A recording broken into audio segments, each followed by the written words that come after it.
ধন্যবাদ বন্ধুসকল সকলে সাপোৰ্ট কৰিছে আৰু চেনেলটো সাবস্ক্ৰাইব কৰি দিয়ক ভিডিওটো ক্লিপটো চাই লওক 40 লাখ মহিলা 39 লাখ মহিলা গ্ৰাম্য অঞ্চলত আত্মসহায়ক গোটৰ সৈতে জড়িত আছে আৰু নগৰীয়া অঞ্চলতো প্ৰায় 3 লাখ মহিলা আত্মসহায়ক গোটৰ সৈতে জড়িত আছে কিন্তু আমি প্ৰথম অৱস্থাত গ্ৰাম্য অঞ্চলত যিসকল মহিলা আত্মসহায়ক গোট আছে তেখেতসকলৰ কাৰণে আমি এটা নতুন আঁচনি আৰম্ভ কৰিব খুজিছো সেই আঁচনিটোৰ নাম হ'ল মুখ্যমন্ত্ৰীৰ মহিলা উদ্যমিতা আঁচনি বেসিক্যালি মহিলাসকলক এন্টাৰপ্ৰেনিয়ৰ হিচাপে ডেভেলপ কৰাৰ বাবে ই আমাৰ এক প্ৰচেষ্টা প্ৰধানমন্ত্ৰী নৰেন্দ্ৰ মোদী ডাঙৰীয়াই আমাক সকলোকে এটা কথা কৈছিলে যে আত্মসহায়ক গোটত থকা মহিলাসকলক লাখপতি বনাব লাগে আৰু অসমত আমি এই কনসেপ্টটোকে লাখপতি বাইদেউ আমি নাম দিছিলো আৰু আপোনালোকক জনাবলৈ পাই আমি ভাল পাইছো যে এই 39 লাখ মহিলাৰ 7 লাখ মহিলা অলৰেডি লাখপতি প্ৰথমতে 2 লাখ আছিল 3 লাখ আছিল এই বছৰত আত্মসহায়ক গোটৰ সৈতে জড়িত 7 লাখ মহিলাই বছৰত উপাৰ্জন লাখ টকা লৈকে লৈ যাব পাৰিছে যাৰ কাৰণে আমি তেওঁলোকক লাখপতি বাইদেউ আমি নাম দিছো কিন্তু এই প্ৰচেষ্টাক আৰু অধিক ক্ষিপ্ৰ যদি আমি কৰিব লাগে তেতলে এটা কথা ৰাজ্য চৰকাৰে অনুভৱ কৰিছে যে আত্মসহায়ক গ্ৰুপ হিচাপে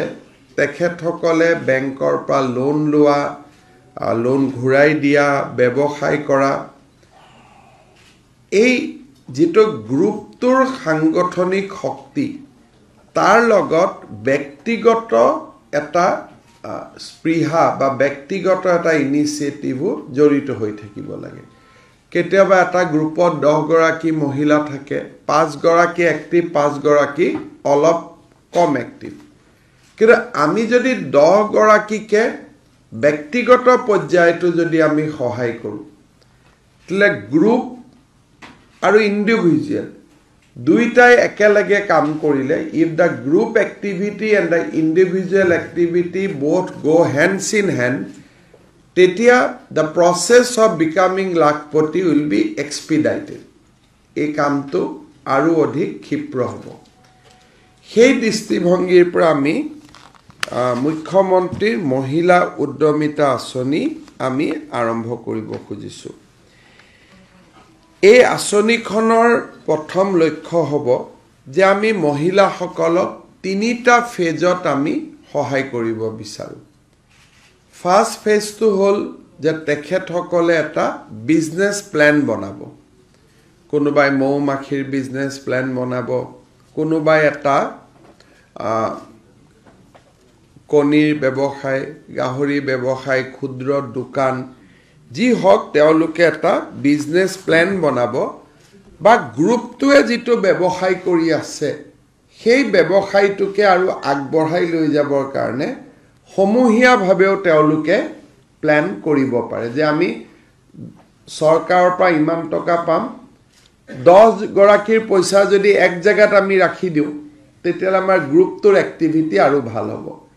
আৰু গ্ৰুপ নকৰো ইন্ডিভিজুৱেল কৰিম গ্ৰুপৰ কামটো কৰি থাকিম লগত ব্যক্তিগতও কৰিম এই বিজনেস প্ল্যানটো তেওঁলোকে আমাক জমা দিলে আৰু নিৰ্দিষ্ট প্ৰপত্ৰখন ফিলআপ কৰিলে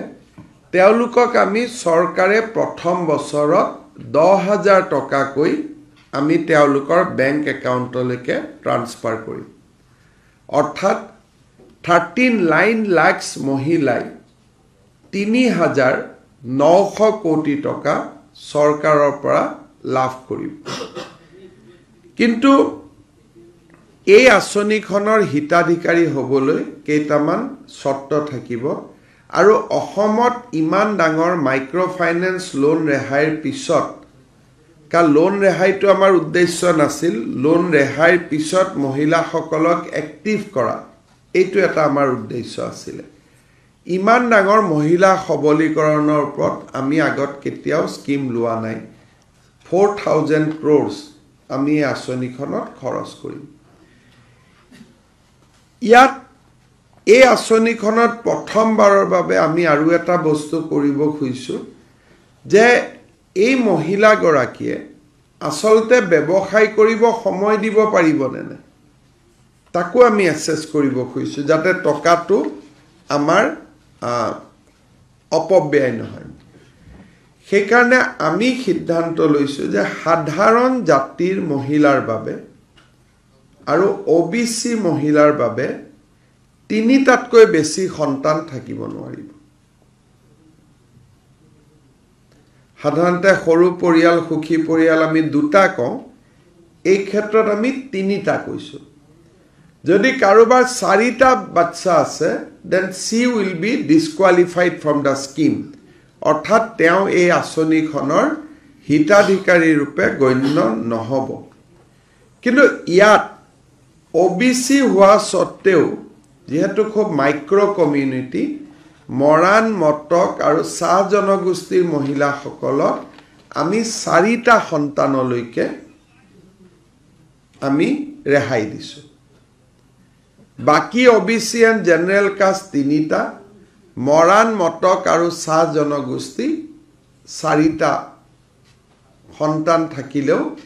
এই আঁচনিখনৰ হিতাধিকাৰী হ'ব পাৰিব অনুসূচিত জাতি আৰু অনুসূচিত জনজাতিৰ কাৰণে চাৰিটা সন্তান থাকিলেও এই আঁচনিখনৰ হিতাধিকাৰী ৰূপে তেওঁলোক নিৰ্বাচিত হ'ব এই আঁচনিখনক অৰ্থনীতিৰ লগতে সামাজিক ন্যায়ৰ এটা ৰূপ দিবৰ কাৰণে আমি এই আঁচনিখনৰ হিতাধিকাৰীসকলৰ পৰা দুটা আমি আণ্ডাৰটেকিং লওঁ যে এটা মোৰ ঘৰত যদি ছোৱালী সন্তান আছে তেওঁ স্কুলত এডমিশন ল'ব লাগিব ছোৱালীজনী ঘৰত বহুৱাই থলে নহব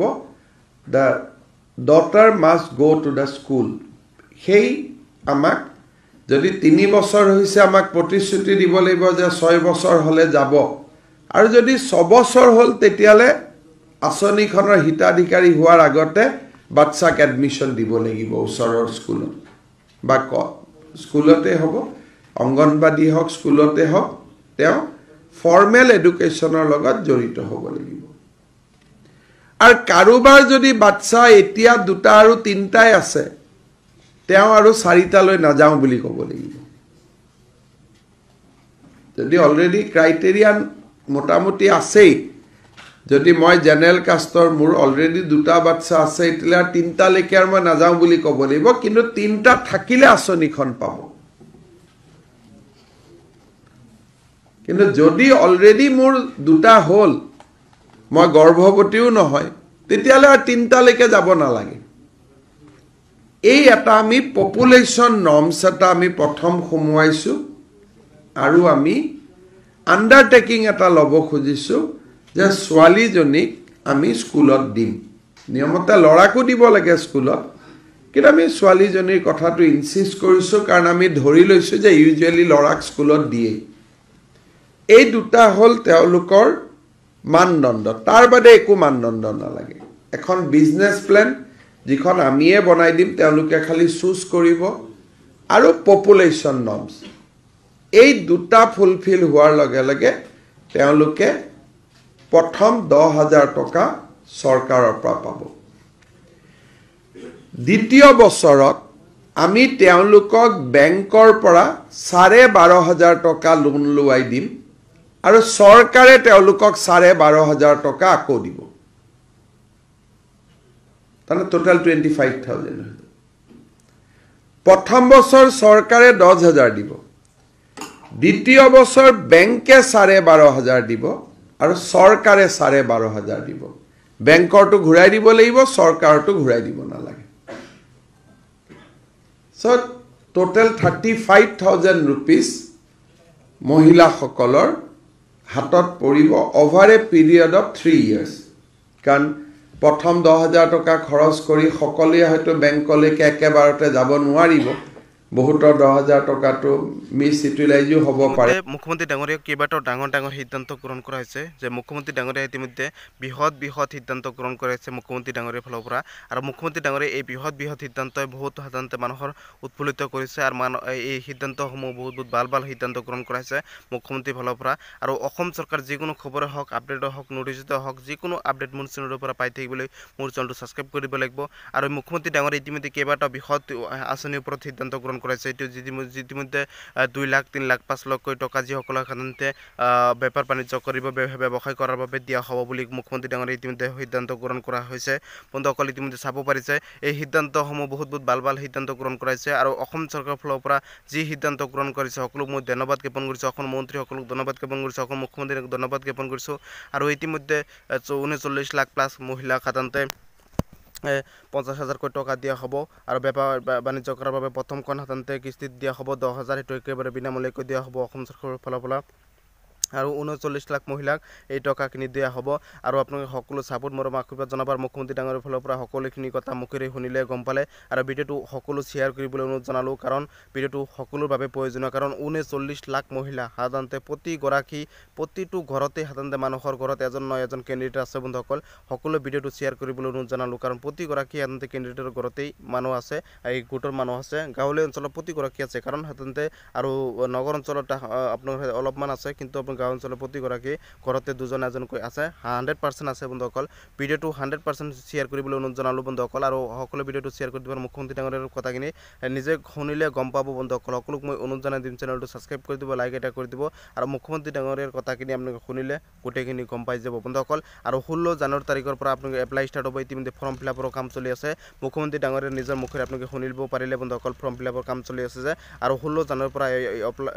এপ্লাই ষ্টাৰ্ট হ'ব ফৰ্ম ফিলআপ ষ্টাৰ্ট হ'ব আজি হৈছে 13 জানুৱাৰী আৰু ইতিমধ্যে মুখ্যমন্ত্ৰী ডাঙৰীয়াই বৃহৎ ঘোষণা কৰিছে কেইবাটাও আৰু বৃহৎ ঘোষণা কৰিছে আপোনালোকে ভিডিঅ'টোৰ ক্লিপটো গোটেইখিনি চালে গম পাই যাব বন্ধুসকল আৰু মুখ্যমন্ত্ৰী ডাঙৰীয়াই কি আপডেট দিছে কি নিদিছে আপোনালোকে সকলোবোৰ ভিডিঅ'টো চালে প্ৰথমতে চাইছে যদি গম পাইছে আৰু মই কোনো ধৰণৰ ফেক আপডেট ফেক ভিডিঅ' কেতিয়াও নবনাওঁ আৰু সকলোৱে মোক ছাপোৰ্ট কৰিব আশীৰ্বাদ জনাব আৰু আপোনাৰ ভগৱানৰ আশীৰ্বাদ আৰু আপোনালোকৰ ছাপোৰ্ট মৰম মই ইমানখিনি হ'ব পাৰিছোঁ আৰু আগন্তুক দিনক মই সাধাৰণতে ভাল কাম কৰি যাম কোনো এটা বেয়া কাম নকৰোঁ আৰু আপোনালোকৰ প্ৰতিশ্ৰুতি দিছোঁ সময়মতে সকলো আপডেট দিম আৰু আপোনালোকৰ আশীৰ্বাদ আৰু আপোনাৰ ভগৱানৰ আশীৰ্বাদ আৰু আপোনালোকৰ মৰম আশীৰ্বাদৰ বাবে মই সাধাৰণতে যাতে আগুৱাব পাৰোঁ আৰু আপোনাৰ ছাপোৰ্ট আৰু ভগৱানৰ আশীৰ্বাদৰ বাবে যাতে মই আগুৱাব পাৰোঁ আৰু দুখীয়া মানুহক যাতে সহায় কৰিব পাৰোঁ মই সাধাৰণতে টাৰ্গেট লৈছোঁ মই যি ইনকাম কৰিম তাৰ মোটামুটি কেইপাৰ্চেণ্ট টকা হ'লেও মই সাধাৰণতে দুখীয়া যিটো সাধাৰণতে ইতিমখানা বা আপোনালোকৰ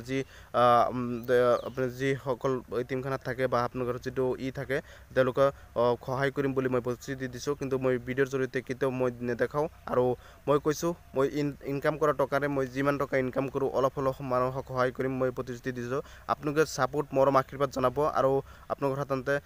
সকলোক মই ধন্যবাদ জ্ঞাপন কৰিছোঁ সকলোৱে ছাপোৰ্ট মৰম আশীৰ্বাদ ইমান জনোৱাৰ বাবে বন্ধুসকল সকলোক মই চেলুট জনাইছোঁ আৰু সকলোৱে ছাপোৰ্ট মৰম আশীৰ্বাদ জনাব আগন্তুক দিনক যাতে সকলো খবৰ সকলো আপডেট যাতে সদায় সহকাৰে দিব পাৰোঁ আৰু মুখ্যমন্ত্ৰী ডাঙৰীয়াৰ কথাখিনি আপোনালোকে মুখেৰে শুনিলে বন্ধুসকল মই কোনো ধৰণৰ ফেক ভিডিঅ' ফেক নিউজ কেতিয়াও নবনাওঁ সকলোৱে ছাপোৰ্ট মৰম আশীৰ্বাদ কেৱলহে বিচাৰিছোঁ বন্ধুসকল সকলোৱে ছাপোৰ্ট কৰিব আশীৰ্বাদ জনাব সকলো আপডেট সকলো খবৰ মোৰ চেনেলৰ পৰা পাবলৈ সক্ষম হ'ব 100% মোৰ চেনেলৰ পৰা সকলো খবৰ পাই